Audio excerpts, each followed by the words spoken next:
My childhood ended sooner than I would have liked it. I come from one of 13 siblings, and out of all my brothers and sisters, I'm the only one that's pursued a heart of the things of God and chased after that lifestyle. By the age of 8, my dad and stepmom were really big into drugs and alcohol. We got taken away, we got removed from the home, me and my 4 siblings. By then I went and lived with my mom, transferred schools, and started a whole new life with her. We lived there about a year and a half, and she ended up ODing on drugs as well and was pregnant with my next little 9 addition to the family. So we came back to live with my dad and stepmom, and by then I was maybe a freshman in high school, and my mom had gotten pregnant again, and we knew that it was going to be an unfortunate pregnancy and the baby probably wasn't going to make it.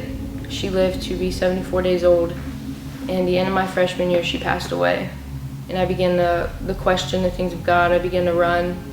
I began to become angry with God and wonder if he was even there. My sophomore year of high school, I got really big into music, and my pastor at my other church, he had taught me how to play guitar, and he taught me how to play piano and the drums. And from there, I just ran, and I became passionate about music, and I became passionate about writing, and I became passionate with this gift that I had been blessed with to bless others with. And I began to lead worship, and I began to seek the face of God, and I began to know that through all these broken things, that is where his glory shines, and that's where he comes into play. My 11th grade year, I transferred to Butler Tech School of the Arts, where Shannon Duff taught school.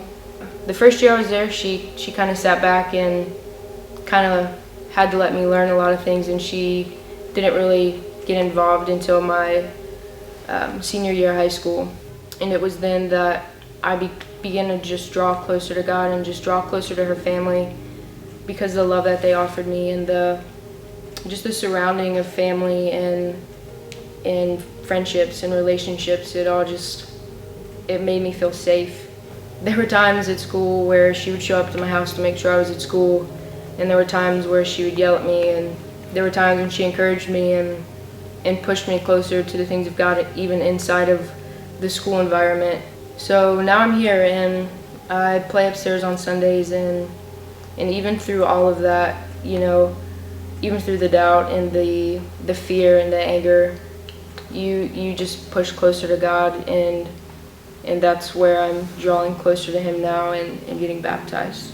I desire to be baptized because I want my heart to be that much closer to the things of Jesus and the life that he has prepared for me. And Jeremiah 29:11 says that he knows the plans that he has for me, and there are plans to prosper me and plans to give me a hope and a future.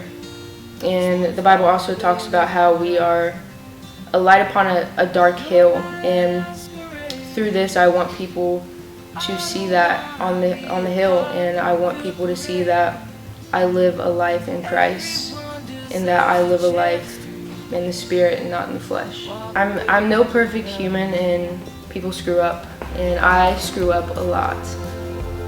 And my reason for wanting to be baptized is the public confession that I am living my life with Christ, and no matter the screw-ups I do, no matter the wrong choices that I make or the wrong things that I say, I am covered and I am washed by his grace and his love, no matter where I stand in my life.